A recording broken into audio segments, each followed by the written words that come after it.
Si je vous dis Aston Martin, Bentley, Bugatti, Ferrari, Lamborghini ou encore McLaren, Porsche ou Rolls-Royce, vous avez forcément des étoiles dans les yeux. Eh bien, toutes ces étoiles, elles sont en ce moment à Auto World à Bruxelles pour l'exposition Supercar Story jusqu'au 23 janvier 2022.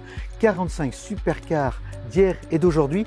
Et pour en parler, on va retrouver le conservateur du musée Auto World, Léo van Orik.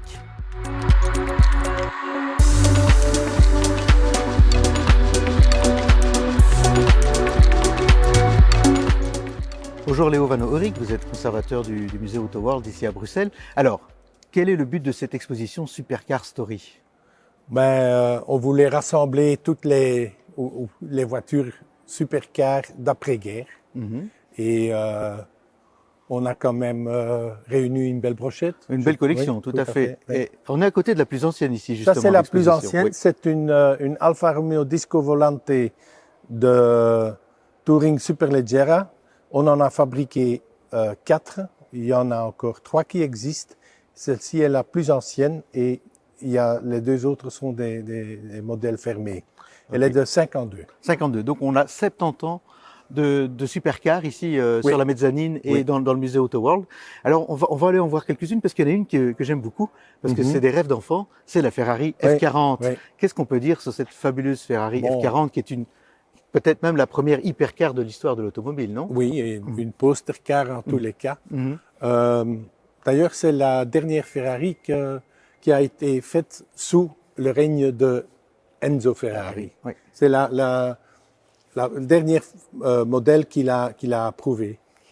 Donc, c'est une voiture qui est basée sur la technologie de Formule 1 du début des années 90.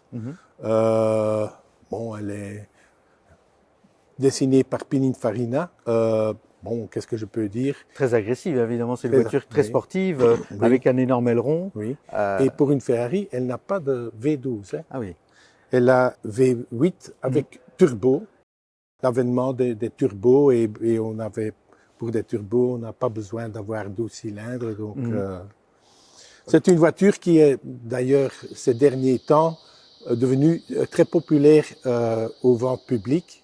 Je veux dire populaire. Les prix ont vraiment augmenté parce que c'est une voiture que les gens qui étaient jeunes au début des années 90, qui sont maintenant au max de leurs possibilités financières, se font plaisir. Ils se font plaisir, voilà.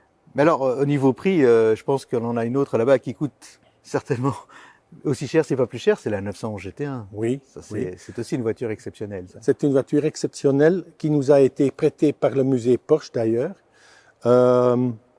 C'est une voiture que Porsche a développée. Il y avait une formula de course, mais la FIA disait, si vous voulez participer, il faut également construire 25 voitures de route. Et donc Porsche a fait 25 de ces GT1 qui sont basés de très loin sur la 911. D'ailleurs, si vous regardez la poupe sous l'aileron, on voit qu'il y a encore un peu de 911. Et c'était un moteur atmosphérique, moteur turbo? Non, c'est en bonne tradition Porsche, un 6 cylindres à plat, mais double turbo. Oui, je dois une fois regarder pour avoir... elle fait 550 chevaux à peu près. Donc, mais c'est vraiment une voiture de course déguisée en voiture de route. Oui. Alors, un peu plus loin, on a une qui s'appelle carrément F1, c'est la McLaren F1. Oui. Ça a aussi un rapport avec la Formule 1 et je sais que c'est une voiture qui coûte très très cher parce qu'elle est très très rare. Elle est très rare, on en a fabriqué une centaine. Elle a été développée par le grand ingénieur Gordon Murray qui a fait le succès de McLaren en Formule 1. La voiture est d'une conception très originale parce que, comme vous le voyez, elle a 3 places et le chauffeur est au milieu. Au milieu, comme un pilote de course en fait. Comme un pilote de course, tout à fait. Et il faut dire que les 2 autres places sont pas étriquées du tout. C'est très confortable. C'est la voiture la plus chère de l'exposition. Elle est assurée pour 24 millions d'euros. 24 millions d'euros. Donc, c'est énorme.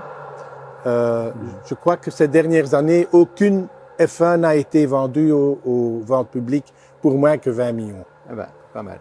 Et donc ici, dans cette expo, on a 45 voitures. On en entend d'ailleurs une qui est occupée Oui. de se déplacer Oui. un petit peu. On a vraiment pour tous les goûts, parce qu'on a montré des sportifs, mais il y a aussi des grandes voitures hyper luxueuses comme des Rolls-Royce ou des Bentley. C'est vraiment un large panel. On a une Rolls-Royce Phantom de 2005. Pour moi, c'est pas vraiment une supercar, mais bon, Ça reste une voiture de prestige. c'est une voiture de prestige et elle est un peu dans un coin parce que c'est pas une voiture de sport et les autres le sont. Alors, on a aussi des modèles plus récents, puisqu'on a par exemple une Ferrari Roma qui est là. On a aussi. Oui, mais on a donc un stand. D'un côté, on a un stand de D'Ieteren, du groupe D'Ieteren, avec Lamborghini, Bentley, Porsche et Bugatti. Et de l'autre côté, on a un stand de Gignon avec les Ferrari. Ok, donc on a vraiment à la fois d'hier et d'aujourd'hui. Donc c'est Tout à vraiment fait. l'occasion de voir Oui, des voitures oui, qu'on ne voit pas souvent. Et les voir toutes ensemble, c'est vraiment très instructif et très amusant. Voilà, j'espère que cela vous donnera l'envie d'aller voir l'exposition Supercar Story à Auto World. Merci, à bientôt. Au revoir.